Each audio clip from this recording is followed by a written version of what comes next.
Good evening, ladies and gentlemen. I'm Carissa Williamson with Bahamas Information Services, and we're providing you this live coverage of the 44th regular meeting of CARICOM. So just stay tuned with us with Bahamas Information Services as we provide you this live coverage. General Incoming of CARICOM, Minister of Dominica, the Honorable Roosevelt Barbados, the Honorable Mia Mottley, other heads of government, delegates to this 44th regular meeting of the heads of government of CARICOM, local media members, and our colleagues who are joining us by Zoom. Good evening. This is indeed the closing ceremony for this meeting of CARICOM. We will have statements first, and then we will have questions and answers.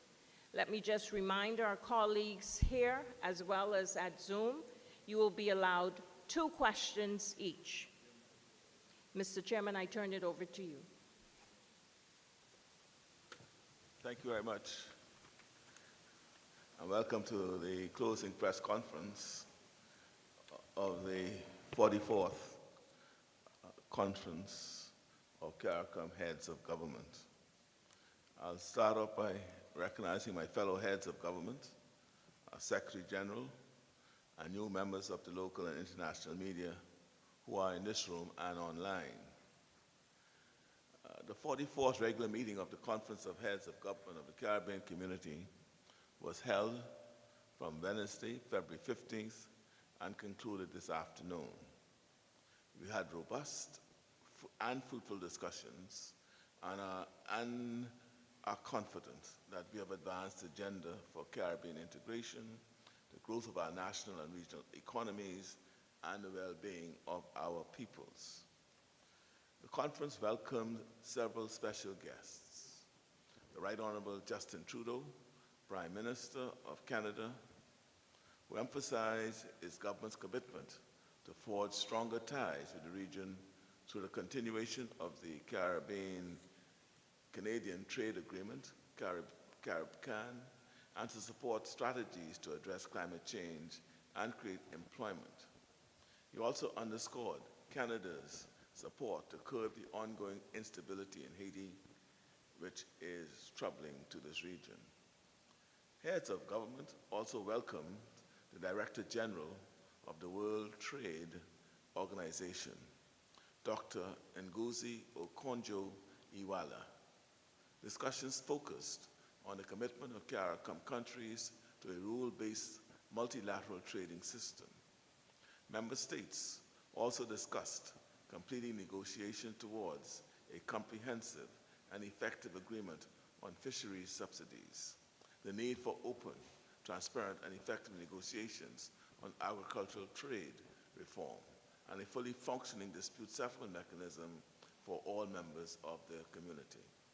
We also engaged with Professor Benedict Oramah, President of the Afrin-Exim Bank, and welcomed the bank's wide range of services that he has made available to member states. We also received this morning a presentation from His Excellency Volodymyr Zelensky, President of the Ukraine, who updated us on the challenges that Ukraine is undergoing with the ongoing war with Russia.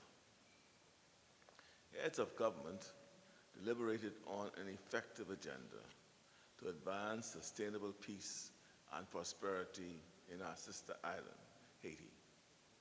A statement on the matter was issued today, Friday 19th, which reiterated that CARICOM must play a leadership role to address the deteriorating situation in Haiti, a member state of the community, in light of our moral and political obligations.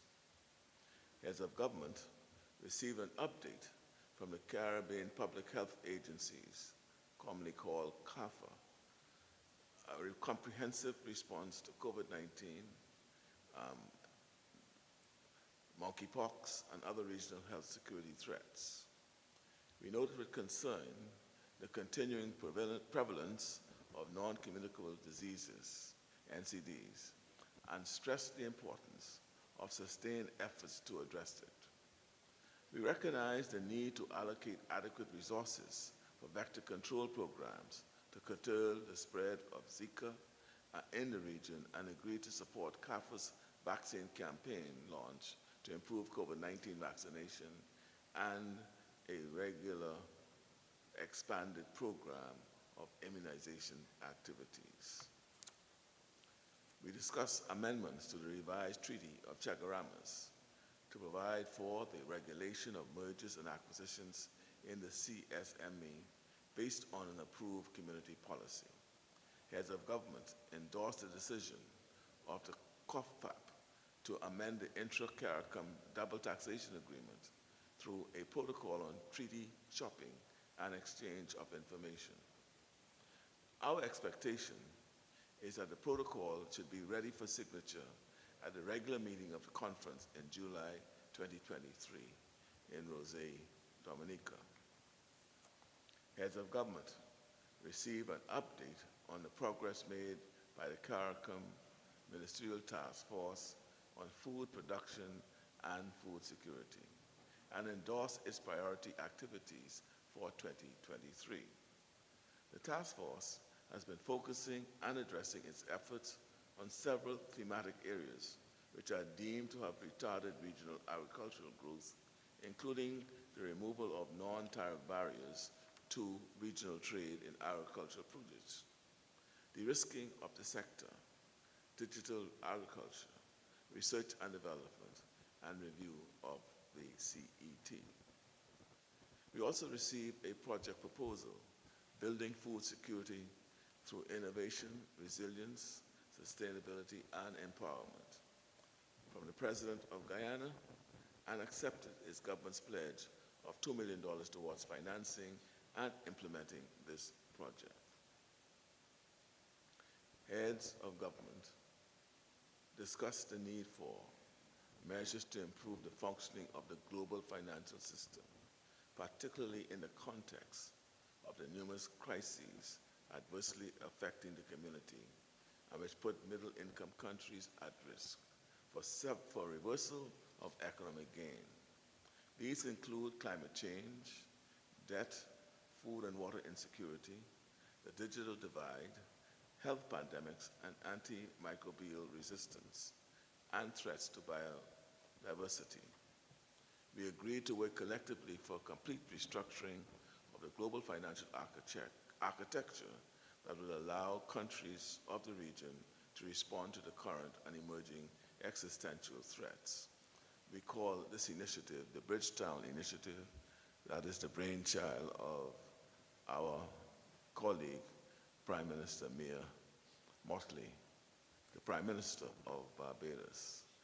And the initiative is designed for the reform of the global financial architecture. The heads of government expressed deep concern at the current levels of violence being experienced in member states. We recognize that to adequately address crime and violence, a holistic approach must be undertaken which addresses economic growth and prosperity, legislative, judicial, police, and education reform. In this regard, the meeting agreed to a symposium to be hosted by Trinidad and Tobago in April 2023 to consider crime, particularly violent crime, as a public health concern.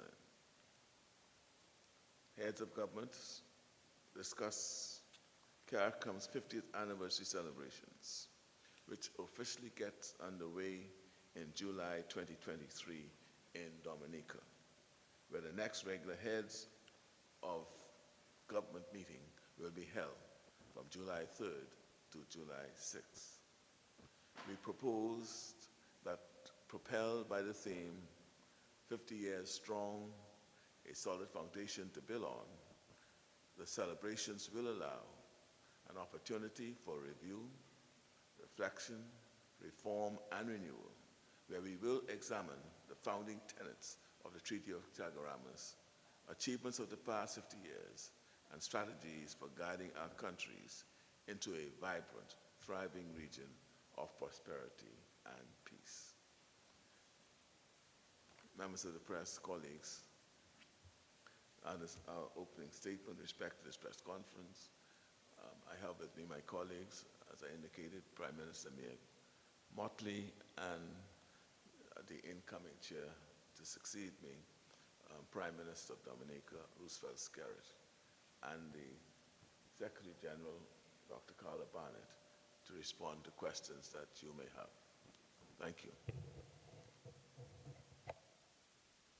Thank you, Mr. Chairman. Again, I want to remind the press, local and Zoom, please identify yourself when you're asking questions, and you will be given the opportunity to ask 2 questions. Go ahead. Come here, please. Good evening. Jacqueline Charles, Miami Herald, Caribbean Haiti correspondent. Can you talk about any specifics, decisions that you all have taken in regard to Haiti? And is there a timetable on when we can see a visit by CARICOM leaders to the country? Thank you.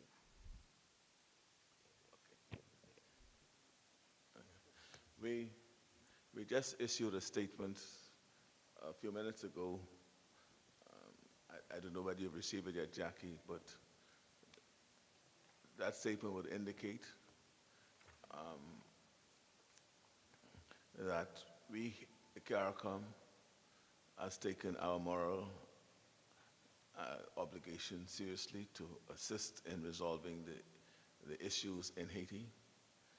And the first step would be to see how we can strengthen the HNP, the Haitian National Police, to enable them to restore order and to curb the criminal activities that are being conducted on the island. Then we also hope to, and we hope to have a meeting in the shortest possible time with stakeholders in Haiti, with representatives of CARICOM and perhaps an international partner to talk about how we can strengthen the Haitian National Police, because we are of the view that we have to create this space in which peace and prosperity, peace in the first instance, can be obtained to enable the free movement of people without fear, to enable them to move to the next stage of expressing their will for a new election to be held in fair, transparent, and free elections. There will also, another step that's been taken is to convene a meeting, again within the shortest possible time, in Jamaica with all of the stakeholders, those who were a part of the December 21st Accord that was signed, and those who were not a part of that. We wish to also have them included in that discussion. The detail is being worked on, but it is hoped to be held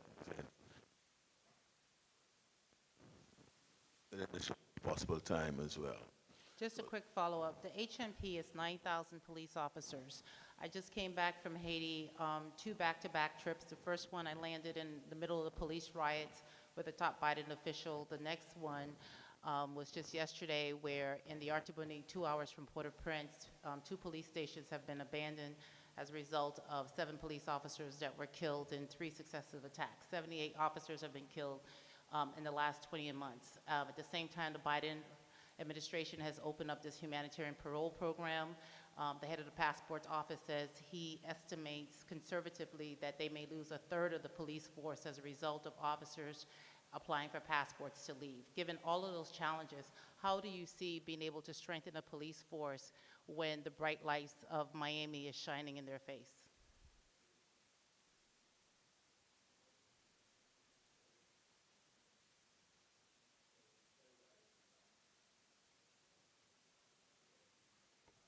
Can I-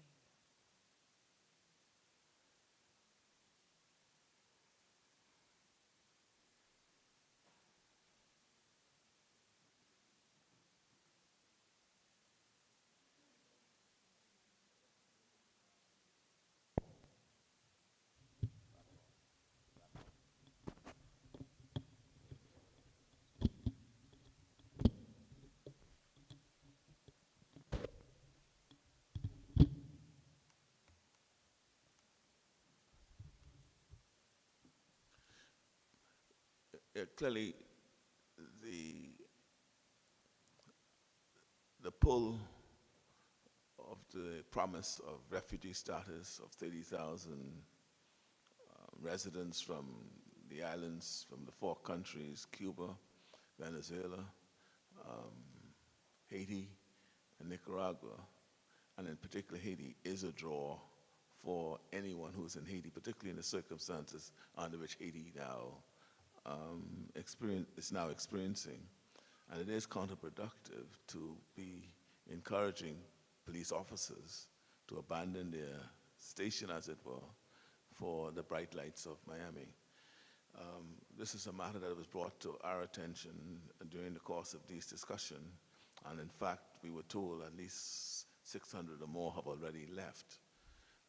Again, we cannot just allow what is going on to stop us from inaction. And there's still a belief that there are a number of Haitians who are prepared to put themselves or to move, to work towards having a peaceful country, to return it to normalcy. And we are encouraged that there are a number of Haitians, once they know that they will be properly supported, properly resourced, that they will come to the fore to assist. The question now of the pull to Miami, we will be addressing, and we're addressing when those meetings are held. Thank you. Thank you. Good afternoon, Jimenita Swain from the Broadcasting Corporation of the Bahamas. Now, Mr. Chair, you indicated earlier on in your remarks, discussions with the Afri-Exim Bank. We understand that 9 countries have indicated or expressed an interest in joining. Have any other countries in the course of discussions expressed an interest to join and to increase those numbers? Yes, a number of the other countries who have not signed they have expressed interest to join, and I think hopefully by the end of this week, we will more countries on board, and the 1.5 billion that has been allocated, we look the saying increase to 3 billion. And as a follow-up question to your remarks earlier, you touched briefly on, I guess, the upcoming discussions as it relates to the amendments to the Treaty of Chaguaramas and CSME. I know the Bahamas has opted not to take on that aspect. Any changes, any movements, what would those amendments look like, if you're able to say at this point in time? Well, you're right, we have not acceded to the CSME protocols, but that does not exclude us from the CARICOM community. In respect to those amendments, there are a number of issues. There is a move to set up a Caribbean stock exchange, and that would require some amendment to the document that governs the conduct in that market. The amendments will speak to matters of mergers and acquisitions, for example, but the entities in the community. But I'll invite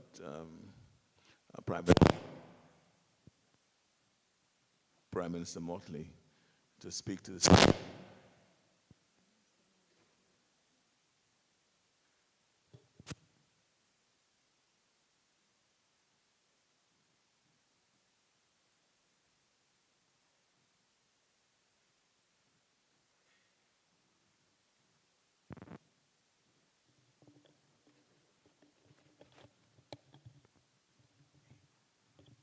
Thank you, Mr. Chairman.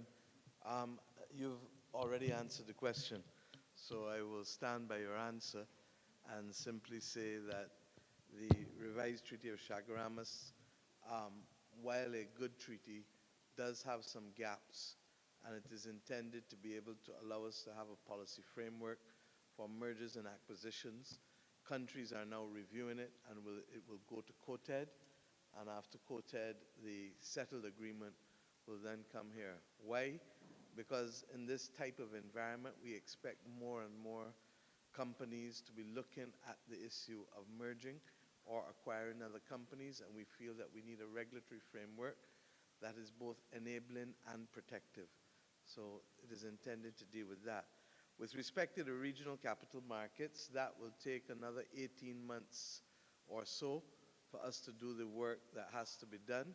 But I think we're all agreed that at this very moment in time, rather than having separate stock exchanges, that we need to have a strong regional capital market that will provide the funding for our companies in order to be able to move to the next level, and also to stave off the types of competition that would otherwise be coming at them from outside the region. Thank you. Thank you very much, Jim Anita. We are going to go to Zoom now. We have a question by Zoom.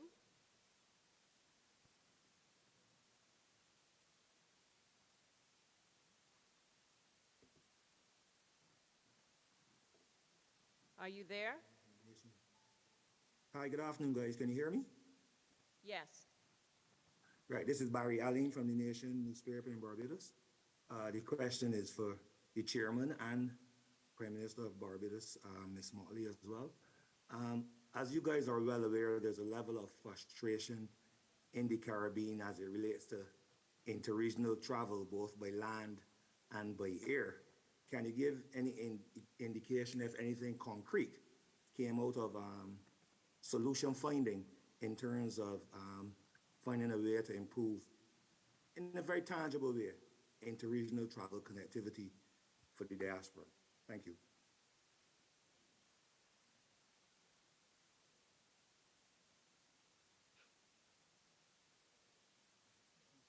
Well, it's an ongoing discussion.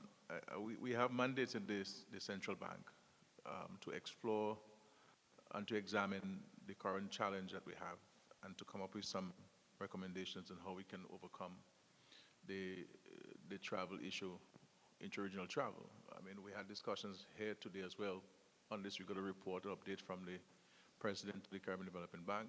Among ourselves as heads, we've also discussed a number of actions we believe that we can take in immediate to help resolve or lead the current challenges we have. The reality is, I mean, we all miss Liat in the Caribbean, an airline that was chastised by so many of us. But now we understand and appreciate the important public good which Liat espoused for so many decades. And so we're looking at what kind of construct we can bring into play, recognizing that there are existing companies that are servicing our islands, and see how we can work with those existing entities to seek to alleviate the current challenge. While I'm here, Chair, I also need to draw attention to the situation in Suriname.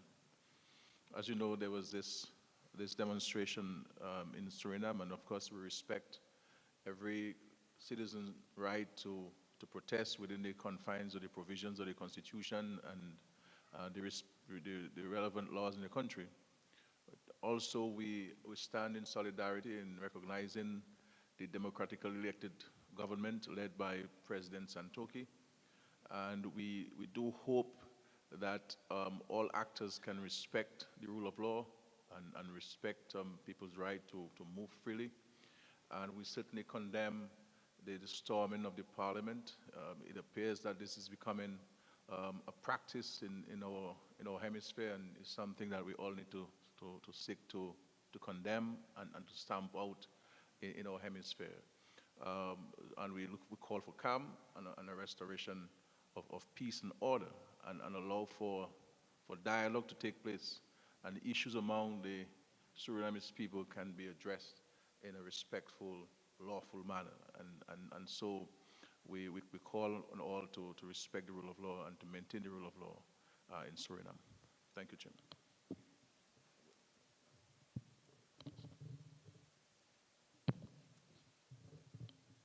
I don't think Barry's expecting me to add to that because you've answered the question. Prime Minister Skerritt has answered the question. as well. Only to say that with respect to Suriname, we would also like to add our strong voices. I believe the community has put out a statement too. What has happened there today is most unfortunate. People can express their views, but there is no excuse for violence in any manner, form, or fashion. And to the extent that persons have been injured, and to the extent that property has been damaged, the ultimate loss is also to the stability of the country. And I think Prime Minister Skerritt's call for peace to reign and for stability to come and calm to be there is what all of us must do now, because it is unacceptable for anybody to be putting people's lives at risk. Thank you. We have another question from our colleagues on Zoom.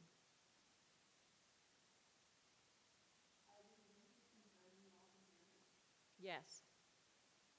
Good evening, Vishani Raghuram, Newsroom Guyana. I understand there's a plan to implement some hydroponics project across CARICOM to boost food production. Can you offer some details on that plan? And additionally, can you perhaps offer some updates on what progress has been made in advancing the 20 by 2025 food security agenda? Thank you. This continues to be a work in progress for us. President Ali was able to update the community on the plans that are in place both at the bilateral level and multilaterally within the region for improvements in food production. We were also the beneficiary of a promise of, I think it's 26 million US dollars from the United States government to assist us in this respect.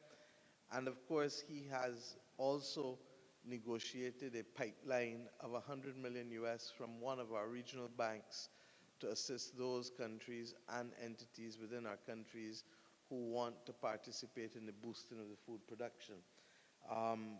Suffice it to say that we also are conscious that there are some things that still remain to be done in terms of the removal of barriers, sanitary and phytosanitary barriers, in order to allow for the efficient movement of agricultural products across the region.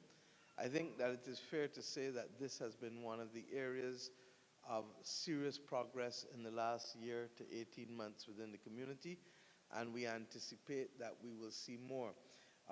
Let me say that as it relates to taking control of the production of feed for the region, that is work that is also in progress, but the reality is that that will take probably till 2025 in order to be able to come to full fruition and for us to get the full benefits of it.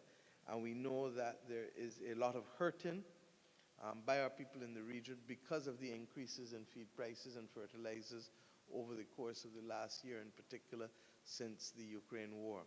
So good progress being made, not yet there, but we hope that our voices can continue to encourage Caribbean people that claiming food security by ensuring that we play our part is absolutely vital for us going forward in this world. Thank you.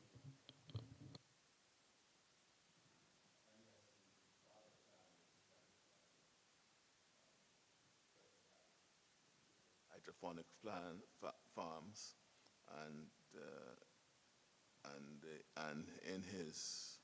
he presented to us a proposal entitled the Building Food Security Through Innovation, Resilience, Sustainability, and Empowerment, and that includes the expanse of hydroponics farm.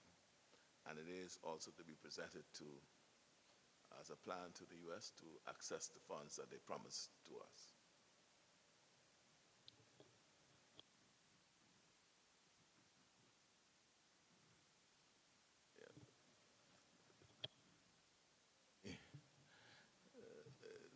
The hydroponics was called the shade houses. EOC Lee, Eyewitness News, Bahamas. Lots of talk has been ongoing about how CARICOM will deal with the ongoing crisis on the ground in Haiti. Has there been any specific talks within CARICOM during this 44th sitting about approaching G7 countries like Canada for funding to specifically get armed forces from respective countries to get additional boots on the ground to help with shoring up the police force there, considering that hundreds of Haitian police officers continue to leave the force. As mentioned earlier, we engage on the question of Haiti, and the Prime Minister of Canada was a part of our discussion. The path towards bringing peace and stability to Haiti at the moment does not include boots on the ground, but rather building up the security mechanism that is in place, and that is the Haitian National Police, working and resourcing them as best we can. For example, ensuring that food is provided to them, they are paid on time, and at the same time expanding the force to be able to ensure that they have the capacity to deal with the issues that are there. So we are not there yet about boots on the ground, and we also feel that in the event in some of the other initiatives that's been taken by the international partners, like sanctions, that will also work because it cuts the funding to the armed gangs and other criminal organizations that is wreaking havoc in the country. Thank you. Second question, I'm happy to hear that CARICOM spoke on the protests that unfolded in Suriname today. My second question is focused on those sorts of demonstrations in various CARICOM nations. We've seen that demonstrations and protests against government heads in some CARICOM countries have intensified. Is it safe to say that more needs to be done sooner than later with respect to CARICOM nations addressing the rising cost of living, the rising cost of fuel, and the general upset among respective electorates? Is it that the Bridgetown Initiative will seek to address these issues regionally, and how soon will we actually see the fruits of that coming to bear within CARICOM? I'll let you start with that, since you raised Bridgetown Initiative. I think you're conflating a number of things, but we'll try to answer as best we can. There's no doubt that the region, like the rest of the world, has had a difficult few years. And the more I think about it, the more I feel for people and for us to understand that coping mechanisms are necessary for everyone. The rising cost of living, the rising fuel prices, we've seen them rise and reduce in terms of fuel. There's a risk of it rising again. With respect to cost of living, the price of freight, caused predominantly by the disruption in the global supply chain, went up. Those prices started to come down again. But regrettably, as we know in our region and perhaps other parts, when prices rise, they hardly ever come back down. In our own country, we have tried to enter into a voluntary compact with the private sector and the labor movement to see the markups being contained. And I say markups because the majority of what we use in this region we do not produce. So we will import inflation because the inflation is coming internationally. With respect to the Bridgetown Initiative, what we are saying is that we need to have better terms and conditions for accessing finance to give us the ability to buy more, do more, and to be able to create that space so that we can do for our citizens more. This region is heavily indebted, not because of profligacy or corruption, but because we continue to face serious exogenous external shocks and also serious problems as it relates to the climate crisis. Every time a hurricane or a storm or a flood hits, invariably it is the governments that are carrying the costs of trying to restore people to stability, to build the houses, to deal with the infrastructure, to protect coastal defenses. And all of these things eat in to the space that you would normally have to provide access to education and health and to be able to subsidize and promote some level of buffer between the citizens and the increasing cost of living. So all of these things come back into one. To the extent that we can be successful in reducing the cost of borrowing, it is critical that that gives us then additional space to do other things that we would not be able to do. As to where it leads us, we will see. The first part of the Bridgetown Initiative spoke always about the establishment of options and longer-term funding to help us with climate. The International Monetary Fund has already established a Resilience and Sustainability Trust. Barbados is benefiting from it. The difficulty is that the conditionality for that particular facility is IMF driven. We are fighting for other facilities and other opportunities within the World Bank and the regional multilateral development banks by having them augment their resources without necessarily large checks having to be written, by literally changing how we view the leveraging of capital on their balance sheets.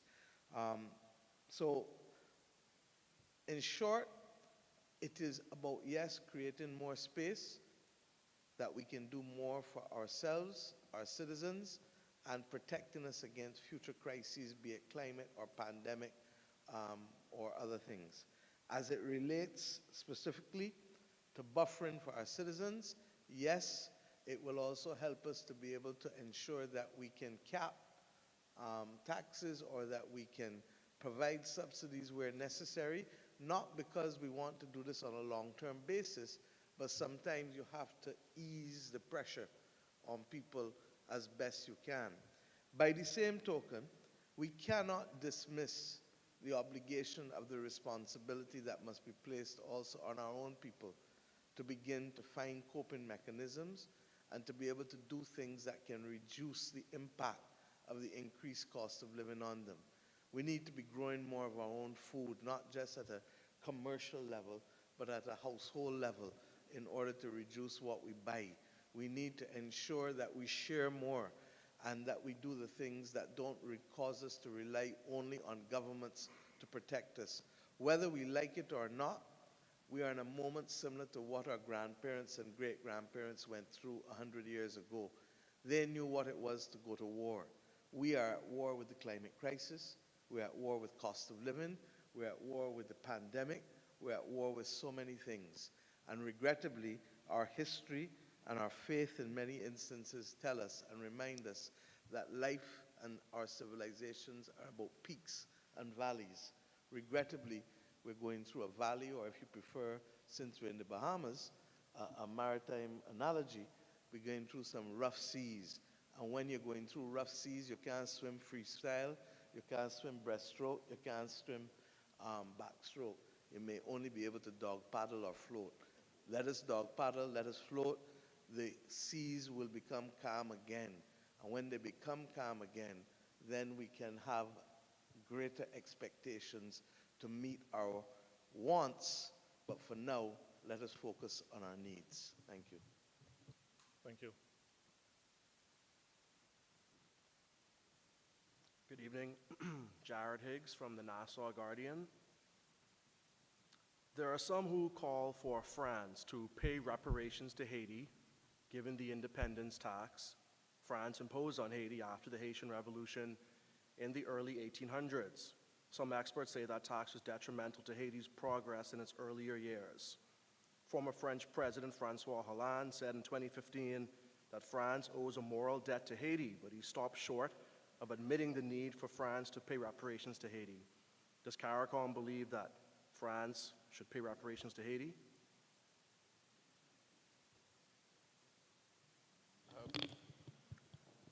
Well, as you know, CARICOM has taken a decision to establish a mechanism to engage all former colonial countries, masters, on the question of reparation. And each country will mandated to also establish a national reparations committee to engage on this subject. This is a global subject. And of course, Haiti is part of the Caribbean community and the global architecture. And no doubt, Haiti's current situation, part of it has to do with its history and the way it was treated as the first country which saw the emancipation of slaves. And so the discussion on reparation, including reparations for the Haitian people, are all part of the discussions that we're having at the Caribbean community level on this question. I mean, there's no doubt we believe as Caribbean people that some kind of recompense need to be provided to us for the many atrocities of slavery in our region. And so on the question of reparations to Haiti, it forms part of the CARICOM's consideration and concern in respect to our historical circumstance. And the reality is, it's an important question which has to occupy the minds of all Caribbean people, and to appreciate our history and the atrocities which we've gone through as a people, and to engage and to really move away with just. I don't think we should only accept apologies or a recognition that a wrong was done. If a wrong is done to you and you go to court, then you'll get compensation. And I think we have to start looking at these things from that vantage point, similar to the climate crisis that we are experiencing. I mean, at every COP meeting, there is a new offer of assistance, but they're never forthcoming. And the reality is we continue to confront the ravaging impacts of climate change on our islands and the sheer cost of reconstructing after a natural disaster like this we've been experiencing. Here in the Bahamas, you're known to this almost on a daily basis in one form or the other. And so the number of injustices that we're facing as developing world, and the reality is time is not on our side to have them addressed.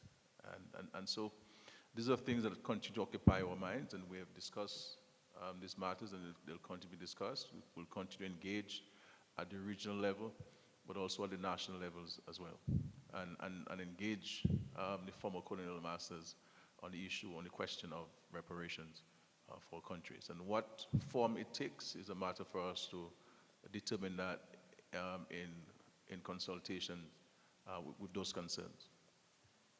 As a follow-up, I just want to say, and to add to that, there will be a subcommittee of the Prime Minister's Subcommittee on Reparations meeting shortly, but we do take note as well of the fact that the Netherlands has started the ball. Is it adequate? Is it appropriate? All of that may be the subject of many discussions and agreement and disagreement. But suffice it to say that at least the ball has started to roll with respect to the Netherlands statement. I think they need to go further, and I think that our engagement with Europe has to be at a level where, as I said, we place these matters for mature consideration, recognizing that we are the victims now of a double jeopardy, as Prime Minister Skerritt just said, that it was the blood, sweat, and tears of our people that financed the Industrial Revolution, and it is the very same consequences of the Industrial Revolution that are causing us now this existential crisis. So that we believe that as a community, this ought to be the subject of discussion, and to the extent that those discussions take place, Haiti, of course, has to be at the center of it as the first country, as he said, to have declared independence and to have emancipated black people as slaves. and if I may, with a short follow-up, some suggest that perhaps CARICOM should collectively advocate for Haiti to get reparations. What do you think of that suggestion? And what I mean is, instead of individually, put the efforts towards Haiti. That's exactly what we're doing. So that it's not, Haiti will be at the center, and if I may be bold enough, it has perhaps the most compelling case, but all of us have cases as well that have to be justified. Look, when we became independent countries, We had no compact left for us that allowed us to deal with poverty, housing, education, healthcare, or building a modern economy. What we had was a society and an economy that had been sucked dry and wealth extracted from it for centuries. Now, if you start with a deficit, you have hell to catch up and play, and that has been our experience in these 50, 60 years since independence. Thank you. Good evening, panel, Prime Ministers. My name is DeAndre Hamilton with Magnetic Media, Turks and Caicos Islands and the Bahamas. I'm curious about, well, first of all, we didn't hear a response to the timeline as it relates to Haiti. I don't know if that can be addressed within this answer, but there is great concern about the 5 to 7 million children who are either malnourished or starving in Haiti.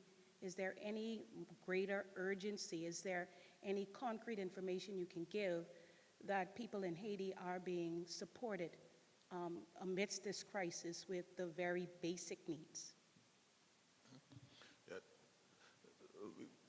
those issues are alive to us, and the humanitarian aspect to the issues in Haiti has to be addressed as well. The challenge has been is that any aid that's been sent to Haiti or any aid to be given to Haiti is being hijacked by the gangs, because we are advised that the gangs control the points of entry to be able to have, to get food and other supplies and medicine to the population. There is an urgency to the matter, and that's why I would have said within weeks. Don't give the times now, but within weeks, I dare say within the next 3 weeks, you would see the results of the efforts of CARICOM. My second question, thank you, Mr. Prime Minister. My second question has to do with the participation of the United States. We know we heard you speak earlier about Africa's Exim Bank, the Import-Export Bank. We know what the Prime Minister of Canada has said will happen from his country's quarters. What was the activity of the United States? Were they here to talk about climate funding? I know we did have a special representative in that area, in former Senator Kerry. Were they here to talk to us about guns and the proliferation of them in the Caribbean region? Were they talking to us about what they're going to do as it relates to Haiti, or anything else for that matter? Can you just give us a report on the discussions with the U.S. officials? Well, the conversation with me covered all of those matters you addressed, the issue of climate change with John Kerry, and what is the possible outcome for the COP28 that is coming up in Dubai in November. We also discussed the issue of Haiti, and I will say no more than that about it at this time, but again, we've been talking about it. CARICOM believes it's time for action and not just talk, but that, I'll leave it at that for the moment, but they have committed themselves to support the efforts that we have, and at the moment, we are now crafting a plan. We will indicate to them what that plan is, and then we look to them for the support that they have promised and committed to. Good evening, Christina Dragovich, Our News Bahamas.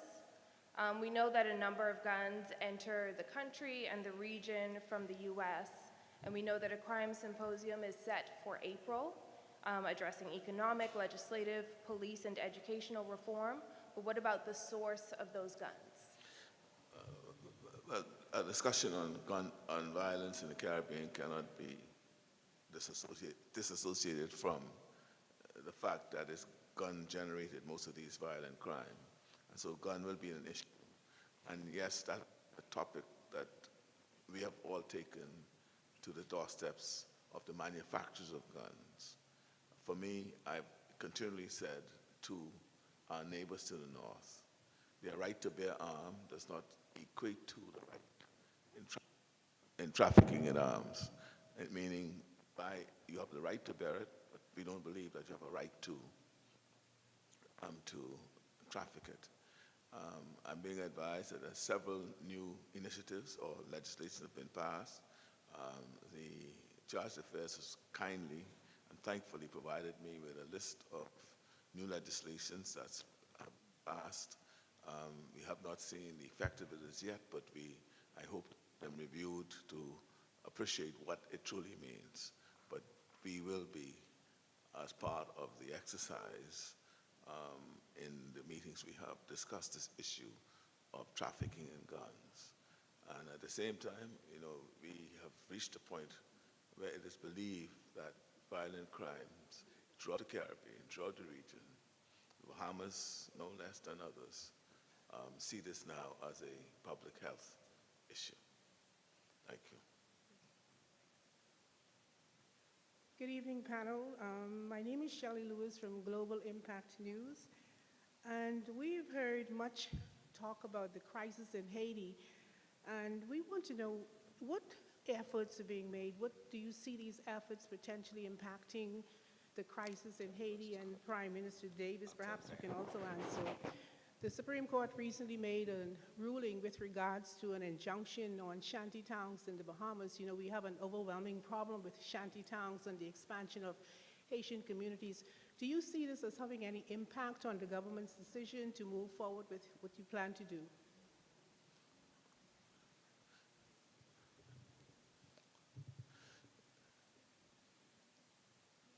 The removal of the injunction was to enable the government to have as many options as it could to deal with this issue that has become quite a hot topic in the country today.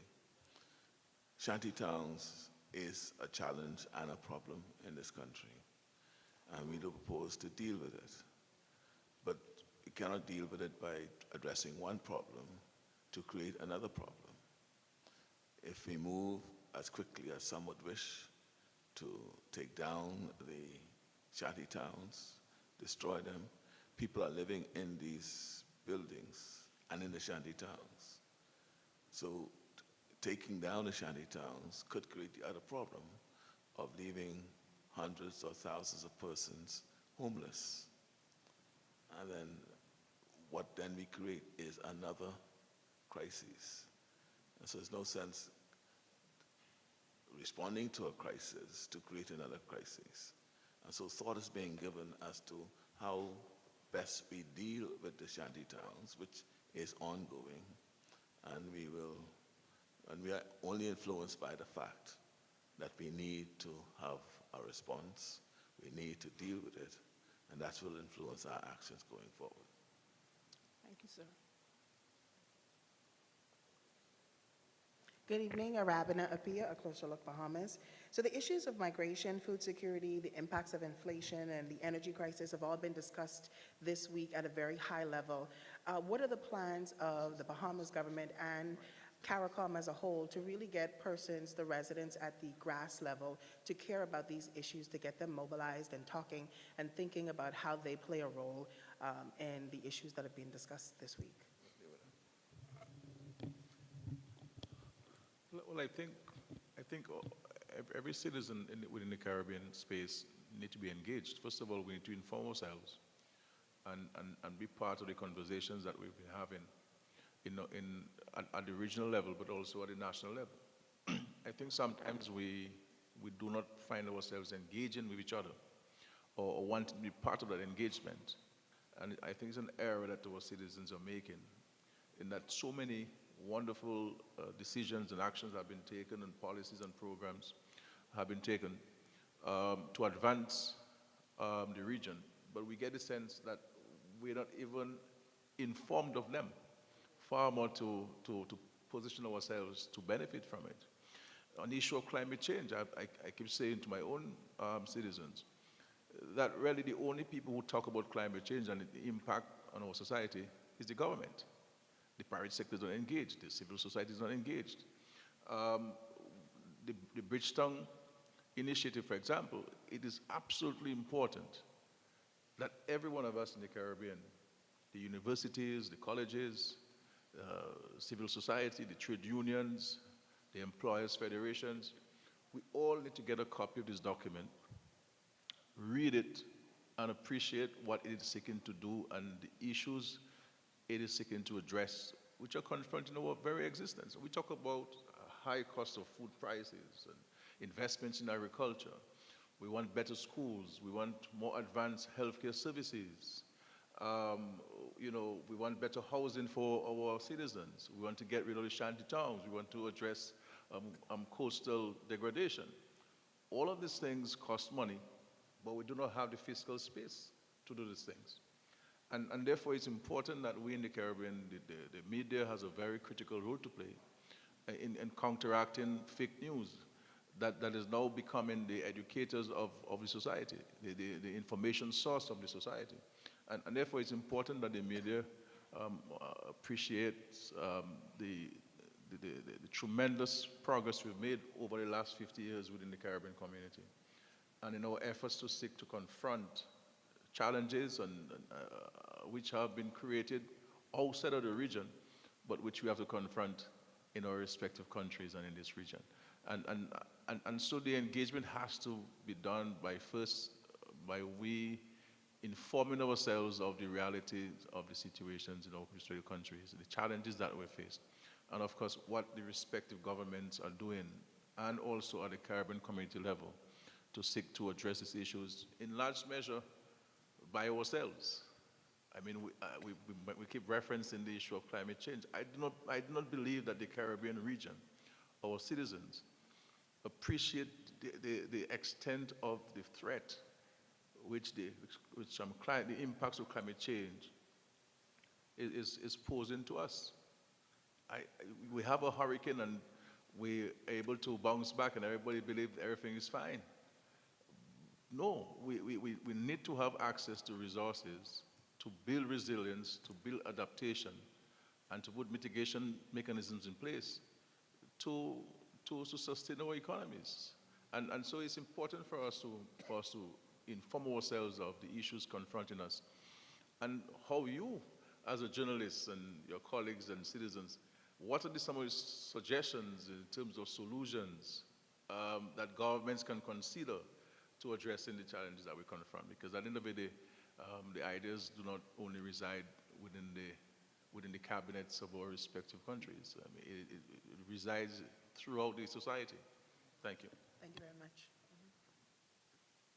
Prime Minister's Secretary General, on behalf of the local media, and indeed the media joined us by Zoom, we just want to say thank you for allowing us this time.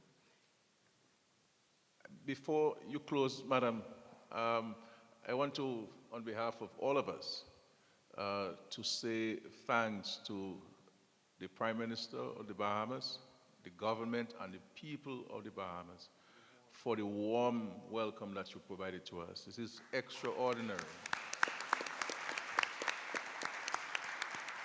And you know, notwithstanding the fact that the Bahamas is a bit removed from us in the southern part of the Caribbean, the Bahamas continues to play a leading role, a leadership role in all of the initiatives that we have been discussing and addressing at the CARICOM level. And it speaks to your understanding and appreciation that we're all one, we're all part of the Caribbean.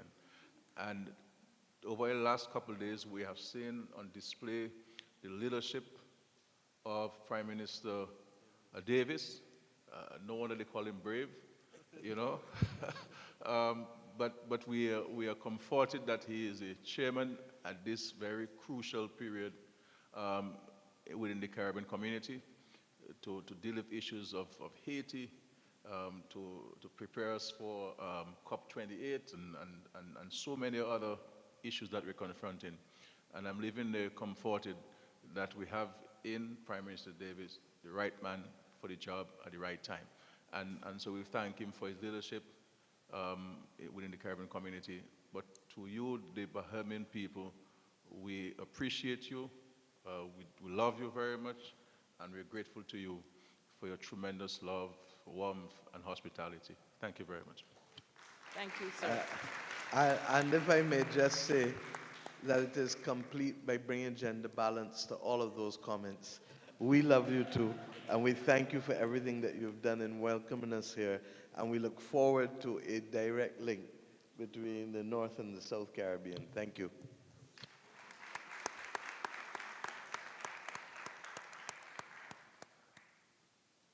Thank you all. And we must thank our Secretary General for guiding us through this meeting. Carla Barnett, you've done a superb job. Thank you very much. Yeah.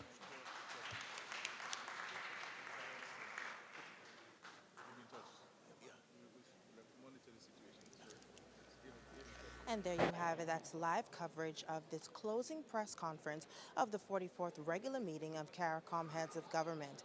This week we heard from heads of government discussing climate change, climate finance, food security, health, overall security in the region, and of course a crisis in Haiti. We also heard from Prime Minister of Canada, the Right Honorable Justin Trudeau, and we heard from President of Ukraine, President Zelensky. So we have a lot of things that we've been discussing, heads of government, a very significant time for both CARICOM and the Bahamas. CARICOM is celebrating 50 years, and the Bahamas is also celebrating 50 years of independence, and the Prime Minister and the Minister of Finance, the Honorable Philip Davis, KC, serves as chair of CARICOM. So thank you so much for tuning into this live coverage of this closing press conference for the 44th regular meeting of the CARICOM heads of government. I'm Carissa Williamson, and this is Bahamas Information Services. Tune in again when we have our Your Government in Action show, Tuesdays at 6:30 p.m. on ZNS. Once again, thank you for tuning in, and as we do what we do best, linking the people and the government.